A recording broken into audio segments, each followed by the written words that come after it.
Hi అండి. మెంతి కూర కోడిగుడ్డు కర్రీ ఎలా చేయాలో మనం ఇప్పుడు చూద్దాము. చాలా సింపుల్ రెసిపీ, ఏం లేదు.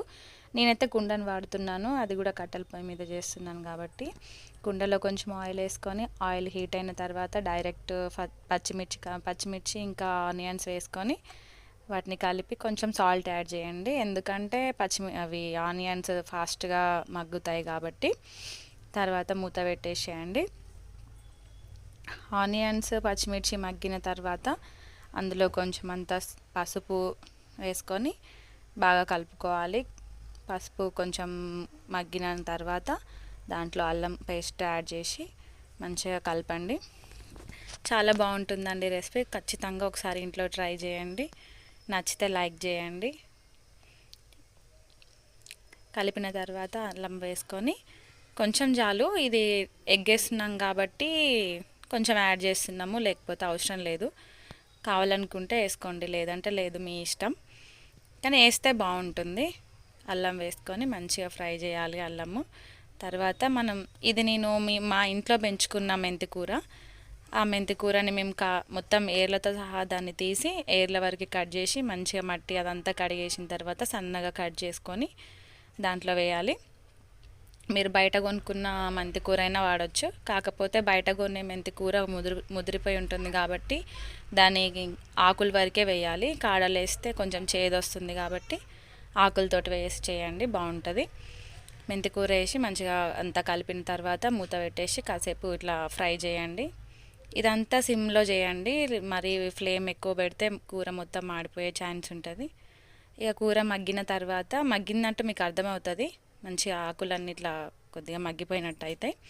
ఆ తర్వాత దాంట్లో మీకు ఎన్ని కావాలంటే అన్ని ఎగ్స్ వేసుకోవడమే. ఇక్కడ నేను ఆనియన్స్ ఎక్కువ తీసుకున్నా కాబట్టి 3 ఎగ్స్ వేస్తున్నాను.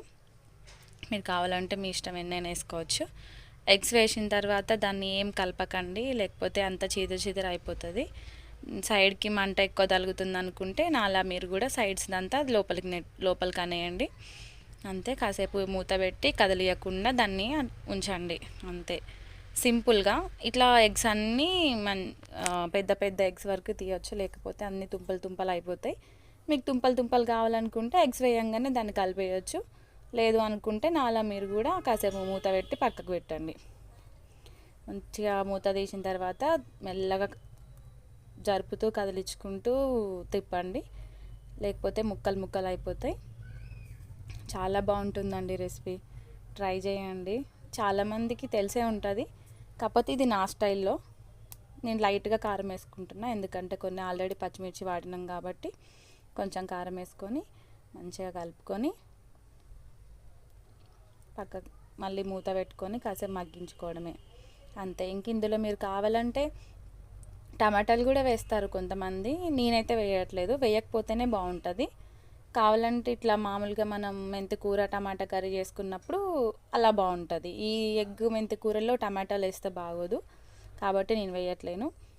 పైన మసాలా వేస్తున్నాను నేను, మామూలుగా ధనియా పౌడర్ ఉంటుంది కదా, అది వేసుకుంటున్నా. మీకు కావాలంటే వేసుకోండి, లేకపోతే లేదు. వేసుకున్నా బాగుంటుంది, వేసుకోకపోయినా కూడా బాగుంటుంది. కానీ చాలా బాగుంటుంది కర్రీ. ఖచ్చితంగా ట్రై చేయండి ఇంట్లో, సింపుల్ ప్రాసెస్ కాబట్టి. మీరు గ్యాస్ మీద కూడా ట్రై చేయొచ్చు. థ్యాంక్స్ అండి.